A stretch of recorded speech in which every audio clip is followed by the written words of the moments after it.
Navpravah news સમયની સાથે અફવા નહીં ફક્ત સમાચાર।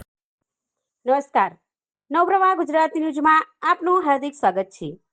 નર્મદા જિલ્લાના ગરડેશ્વર તાલુકાના પીછીપુરા ગામના દલીલ ફળિયામાં આકસ્મિક આગ લાગતા 2 ઘરો સળગી ખાખ થઈ ગયા હતા। ઘટનાની જાણ થતાં આમ આદમી પાર્ટીના નર્મદા જિલ્લા પ્રમુખ નિરંજન વસાવા સહિત પાર્ટીના હોદ્દેદારો અને ચૂંટાયેલા પ્રતિનિધિઓ સ્થળ પર પહોંચ્યા હતા। પીડિત પરિવારોની મુલાકાત લઈને એએપી ટીમ દ્વારા રોકડ 20,000ની સહાય સાથે ઘરવકડી અને જીવન જરૂરી સામાન આપવામાં આવ્યો હતો। આ દરમિયાન ગામના સરપંચ, તલાટી કમ મંત્રી સાથે ચર્ચા કરી પીડિતોને સરકારી સહાય મળે તે માટે પણ રજૂઆત કરવાની ખાતરી આપવામાં આવી હતી।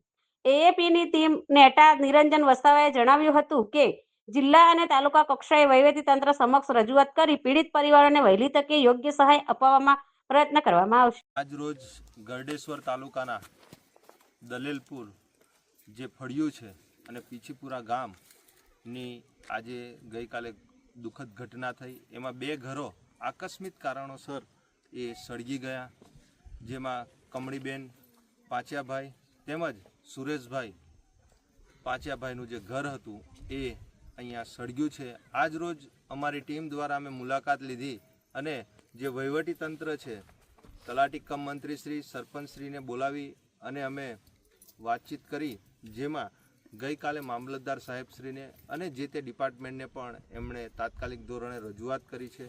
આવનારા દિવસોમાં એમને જે નુકસાન થયું છે એ નુકસાનનું સરકારશ્રી અને જિલ્લા વહીવટીતંત્રને પણ અમે આવનારા દિવસોમાં યોગ્ય અને વહેલી તકે એમને જે પણ કંઈક લાભ મળવાપાત્ર છે એ લાભ અમે અપાવવાનો પ્રયત્ન કરીશું અને એમને જે નુકસાન થયું છે એ નુકસાનનું વહેલી તકે ભરપાઈ કરે અને અમારાથી જેટલો સહયોગ થતો હતો એટલો અમે એમને નકદ પણ એમને સહયોગ કર્યો છે અને એમને જે ઘર વખરી જે સામાન એમનું બળી ગયું હતું એમાં પણ સહયોગ કર્યો છે।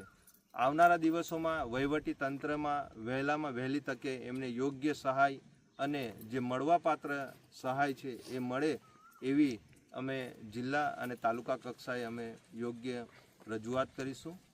નર્મદા જિલ્લા પ્રમુખ આમ આદમી પાર્ટી નિરંજનભાઈ વસાવા।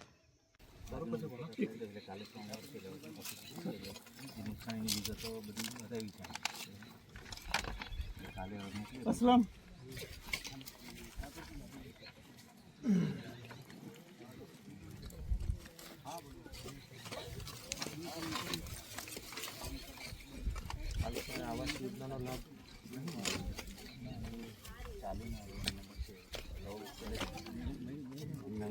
હમણાં નવા જે બાંધકામ કર્યું છે એમની જાતે પેલું જે એમનું નુકસાન એનું લખ્યું છે એમાં કેટલું ટોટલ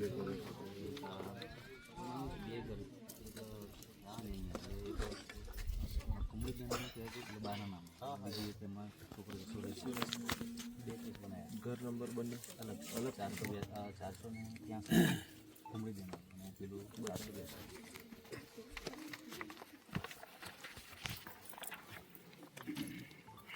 482